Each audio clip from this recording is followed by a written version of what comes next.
Hi, and welcome to this episode of the Issues in Our Tissues. And discussing the second part of homosexuality. I shared the first part one. I was very, very soothing.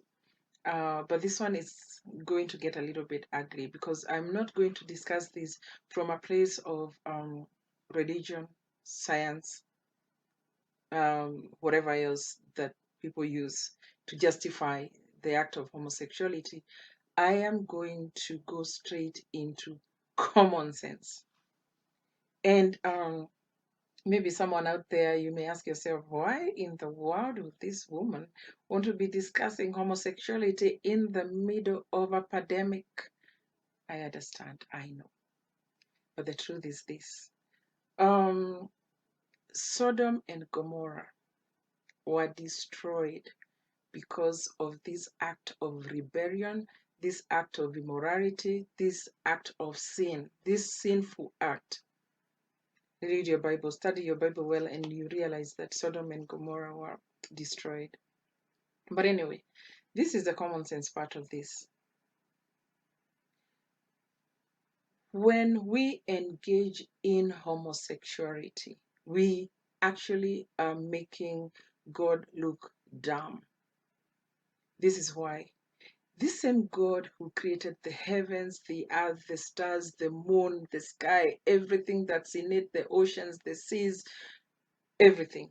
If you've ever been on a plane and you look down from up, you will realize that, the contours. I mean the excellence of creation.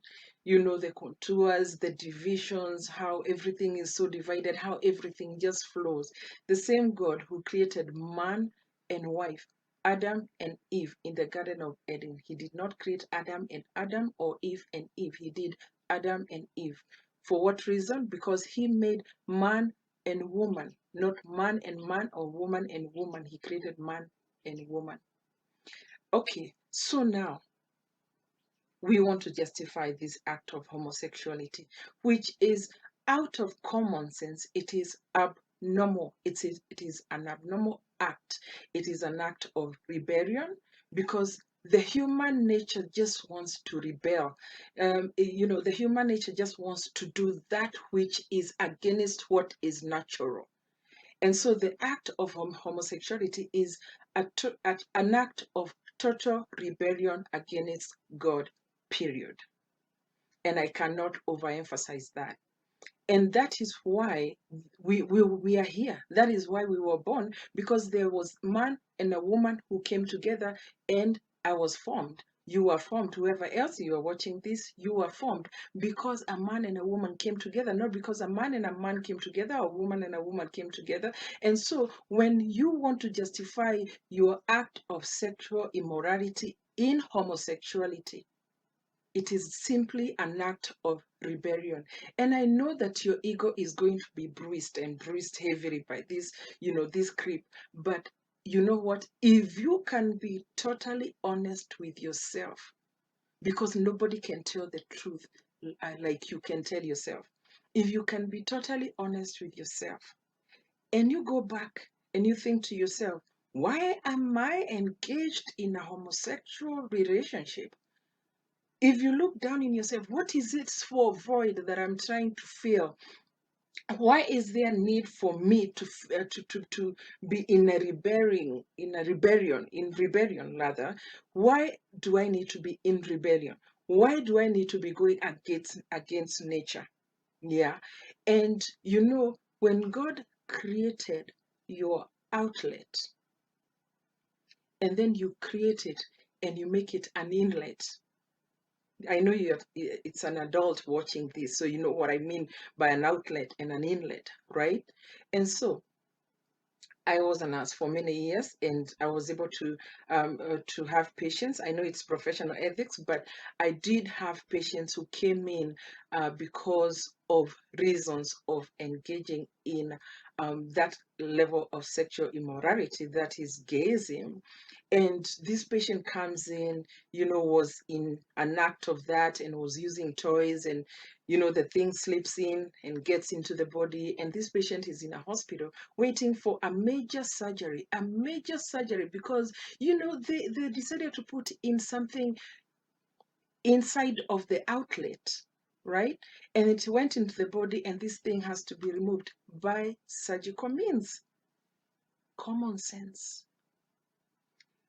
I mean, when God created your nerve, the one that controls your bowel movement. And that is why I said this is going to get ugly, bad and ugly. And this is ugly from a nurse's perspective.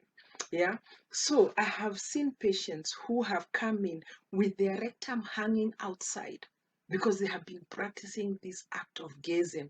Their rectum is hanging outside. They have to go through an operation. Why? Because you just felt that you needed to rebel and do what is against nature. So like I said, I am not using religion here. I am not using science. How we say that, people say that, okay, when God created this person, it's like they're not really sure, they were created as this, and then they came out as this. God is not a God of confusion. If this is the same God who created everything that I wake up and see and look at, and it's beautiful, and it's out of this world beautiful, why in the world would the same God be confused about creating a man and a woman? I know there's some people who are born hermaphrodites. I mean, let me not even go there. That's a different topic, because it's an abnormality of its own. It's a different topic. But homosexuality is an act of choice. You choose to have that kind of, you choose to lead that kind of a lifestyle. You choose to be a homosexual, and then your ego is so bruised when somebody decides that they're going to talk against it.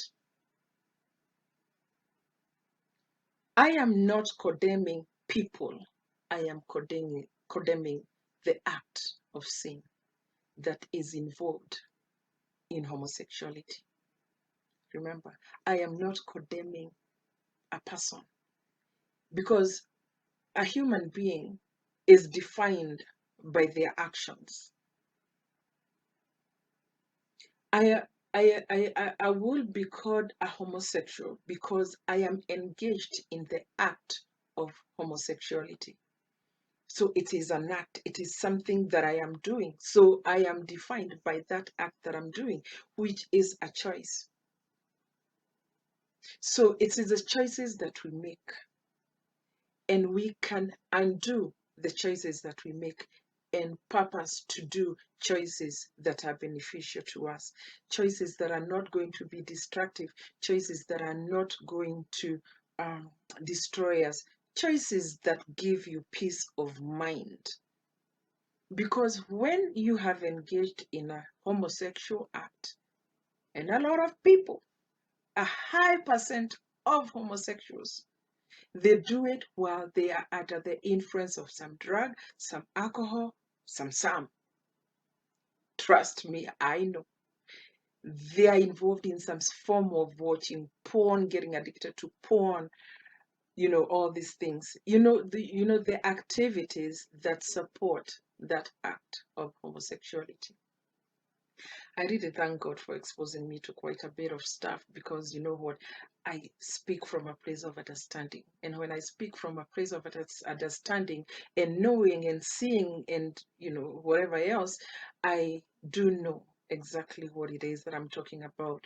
And if this makes you uncomfortable, then reconsider your decision, and is it in alignment with God's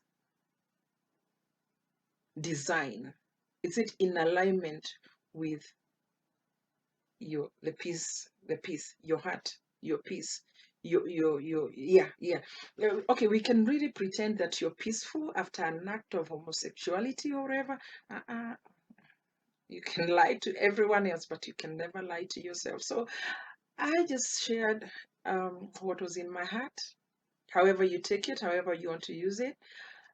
it's upon you. But I only share this not from a religious perspective. If you want to know about homosexuality, study your Bible. In fact, it's very easy today. You just Google and it will give you all the facts that you need and all the information that you need. But today I was discussing from a place of common sense. Don't dismiss me. Be sure to subscribe and see you next time. God bless you.